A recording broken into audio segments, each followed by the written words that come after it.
I forget the two names of the families. In different versions, it's different families. The one family, he is way ahead, and he is going to win. The other guy, it was just too much for him. He was worn out, and he knew that he was going to lose. But he looked over on the shore, and his family was there waiting for him. And he knew he could not let his family down. So he pulled out his sword. He cut off his hand, and he threw it ashore ahead of the other guy, and he touched land first. You didn't see that coming, did you? So, to the Scotch-Irish, and to me, I'm not big into whether you call them Scots-Irish or Scotch-Irish. The Scots-Irish, this is an important symbol. This man felt so strongly about his family and his country that he sacrificed his hand. And of course, the symbol continues as a symbol of honor for the people in this area through the American Revolution. And there's actually a monument on the Gettysburg battlefield to a group from Ulster County, New York, the Ulster Guard. And the symbolism becomes that you are willing to lay down your life for your country and not just the sacrifice of your hand. But I can't tell you how many tombstones in our county have the hand, severed hand on the tombstone. Isn't that incredible? Did anybody see that when they're walking around? Now, there's a tombstone in Lower Marsh Creek Cemetery that we're really don't know much about at all. And this one has a hand and a leg on it. And you know, different people have offered different takes on this, but my suggestion is that this guy's a super patriot. That he wouldn't just give up his hand, he'd give up his leg too. That's just my take on it. Do you see the saw above the arm and the leg? Yes. People have suggested that he was in a horrible accident at a sawmill or something. And that's why, you know, there's all kinds of things that have come about from this. But this was not very far from where we were standing today. I don't know if anybody walked over and looked at it. It was a big flagstone. I love that. Here's a good Scotch-Irish legend, the griffin. Half eagle, half lion, or some kind of other beast. But the griffin appears on several tombstones from the Scotch-Irish in our area. And the boar's head. You know, a lot of these clans have family crests that you can find that are on the tombstones, and they show different animals on there. Love the boar's head. And of course, I love the dove. There's on Lower Marsh Creek. In Evergreen Cemetery, the McLeans, William Archibald McLean, that's his son, William McLean, who was the son of Moses, who was the grandson of Moses, that we're talking about the surveyor. And I think that Moses was the son of Archibald. So I'm sure there's a whole bunch of Moses and Archibalds and Williams. In 1880, he actually found out that on the island of Iona, near Scotland, there's a thing called the McLean Cross. It is thought to be the oldest Christian symbol in the world. At least that's what they said in the old world. And I forget exactly when they say this thing was placed there on the island of Iona. But a copy of it was made and placed in the Evergreen Cemetery in Gettysburg. And apparently it still stands. You can Google on the internet and learn about it if you like. That's the one in Iona? Iona? Have you ever been to Iona, anybody? We have. Wow. Did they make a big deal out of it? Yes. And did you say that we're related to those people? We didn't know that. They have one similar in Campbelltown, Scotland, there on the Ayrshire Peninsula. Wow. I mean, it's not quite as slender top, but it's a robust cross like Yeah. Celtic cross. And I want to mention that I'm not the one saying that that is based on the McLean cross. He said it in the newspaper article, the guy who put it up. He did it for that reason. And this illustration is out of the McLean family history. That's fascinating. Now I wanted to talk just a little bit about some Adams County things that you might be interested in. Little history. Of course we have William Penn, who was given a grant of land in 1781 from King Charles II. And of course we have Lord Calvert of Baltimore, who was given a land grant in, I think it's off the top of my head, I'm from Maryland, I should know, 1633. So 60 years passed between when Maryland was given a land grant and when William Penn was given a land grant. And the problem is, the kings of England made a mistake. They didn't clearly define where the northern border of Maryland was. And the southern border of Pennsylvania extended down into Maryland. The area in dispute is like, 30 or 40 miles wide. And if Maryland has her way, all of Adams County is part of Maryland. Maryland believed that possession is 9/10 of the law. Here's where William Penn had a little bit of trouble. Because William Penn would not allow settlement into this area until he had some kind of formal treaty. Well, there are 3 areas in our county where representatives of Maryland settled in. Diggs Choice in southeastern Adams County, Carroll's Tract, which is between Fairfield and McSherrystown, and your relative, I should mention, settled about right there, I believe it is, off the top of my head, yeah, somewhere right there. Yeah. Or maybe it's Liberty, so it's right there, right there. So, and this is Carrollsburg, and Carrollsburg is kind of where we just talked about. He and Stillman's located, like right there. See, there's where we are now, Carroll Valley. So Carrollsburg actually does go down into Maryland. Oh, well, that's kind of nice I did that, so you can see. And then that square is something else I'm going to talk about. It's the Manor of Mass. So there had to be some kind of settlement. So actually, representatives from Maryland and representatives from Pennsylvania got together with some authorities of the Crown, and they established a temporary line. And I should tell you, the temporary line was established in 1739. And so by 1739, we do have a temporary line. Now, eventually, surveyors were hired, and of course, they were Charles Mason and Jeremiah Dixon, and for 4 years, they surveyed a line 244 miles long. In August of 1765, they passed through this area.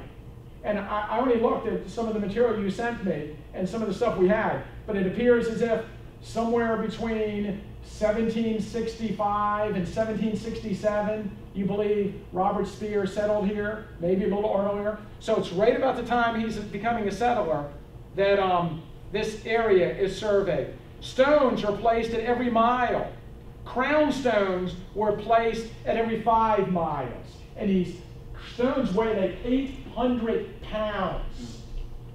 Can you imagine? How many of those can you carry in your wagon? Weren't they wrought in England? Yes, they were brought over from England. Yes. So let's say we start at the beginning line. We got a mile, we place one. Let's say we carry 5 of them. They weigh 800 pounds each in our wagon. Now what, we got to keep going back and get more and bringing them back? Yes. I'm just amazed by this.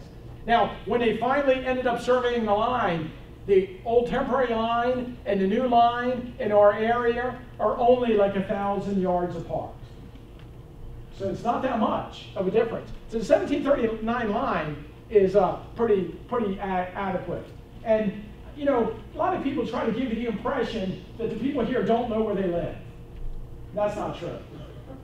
Marylanders who settled here might be hoping that they live in Maryland, but they really never do. The line was formalized in 1774. And one thing is interesting about the officials from Pennsylvania, when the line was formalized, if someone had been given a land grant from Maryland for property in this area, they went ahead and they abided by it and just let that person. They didn't make the person from Maryland who never paid Pennsylvania for that land repay Pennsylvania for that land. I think I would have. But they let it go. Even though I'm from Maryland, I should tell you. But here's the line, of course. And it becomes a really famous line because at the time of the American Civil War, Mason-Dixon line is the line between Free State Pennsylvania and Slave State Maryland. So it becomes a symbolic line between the North and the South. And some people will tell you that Dixie is called that because of Jeremiah Dixon. Some other people dispute that. But here are some of the Mason-Dixon markers, just so you can look at them. The one that says the M and the P on it.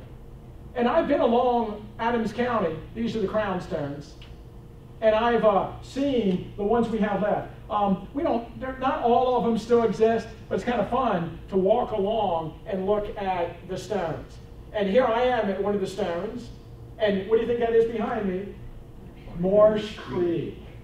So where Marsh Creek hits the Maryland-Pennsylvania line. That was a fun day. They're dug extremely deep in the ground. Yes, they're not easy. So 800 pounds, and you aren't moving it. You're not digging it up. But there are stories we have where farmers moved them. But I don't know. It's not easy to move. This one, they say, used to be closer to the creek, and they moved it away from the creek. I don't know.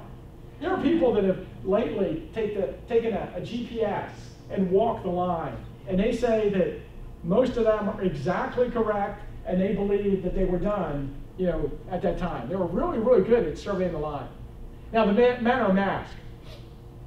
So the manner of mask is basically, I'll try to explain this and make it easy to understand. This is always the job. This is the hard part of the job. Taking something that is extremely complicated and trying to make it sound a little simpler.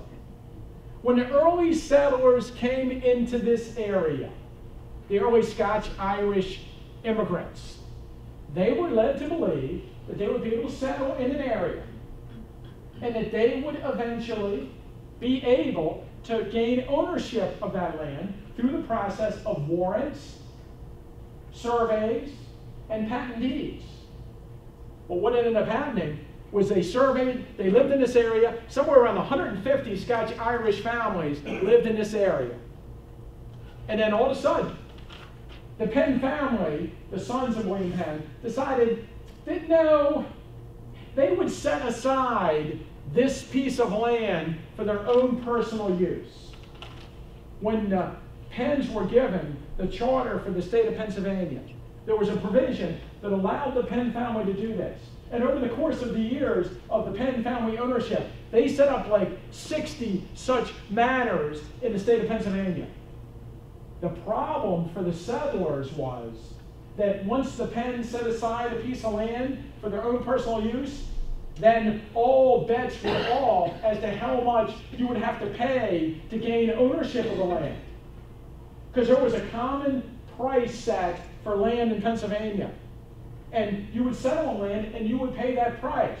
But if the Penns owned it and you settled on their land, you might have to pay 3 times as much for that piece of land, because they could do whatever they wanted with it. Or maybe you would never be able to gain title to that land. So the Penn family sent their surveyors out to survey a piece of land, and they decided to name it for William Penn's aunt's estate in England, which is called Mask. So it's the manor of Mask. Well, the Scotch-Irish settlers in this area in the 1740s, so undoubtedly your relative was not part of this gang. They went out, found the surveyors, beat them up, and sent them on their way. And told them they came back, they would shoot them. So the surveyors ran back and said, hey, And so it's called the Morse Creek Resistance. We were rebelling against the Commonwealth of Pennsylvania and the Crown. Something had to be done. Luckily, there was no real violence, but it took many years to settle this dispute. And in 1765, they came to a settlement.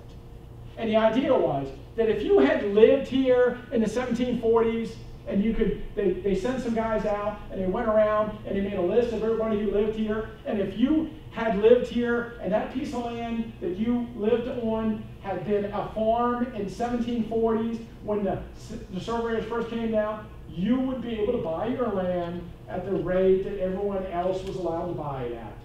But if you moved in after 1765, you had to make terms with the Penn family at their own,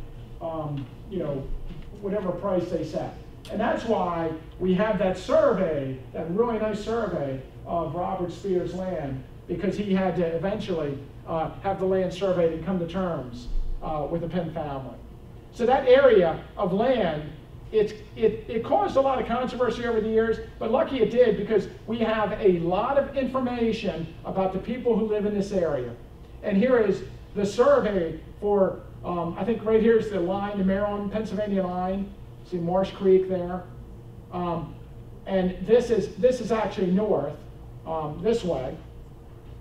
This is Big Round Top, Adam Lynn's Hill, and I guess your relative is right along here. I guess somewhere right here is where Middle Creek crosses the Manor of Mask.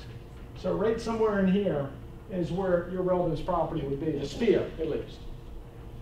Now, we also had in this area the French and Indian War. The French and Indian War would be between the 1740s, 1754 and 1763. And it was really a series of things that happened. But in 1755, French and Indian and their Indian allies, the Delaware and the Shawnee, raided the Scotch-Irish settlements of Pennsylvania. This was really a power struggle between England and France. And it was a power struggle over the control of the Ohio River Valley, where a lot of your relatives settled at one point after this. In this area, we are on the edge of the frontier at that time. And there were raiders, Delaware, French, and Shawnees that came into the area, raided the settlements, killed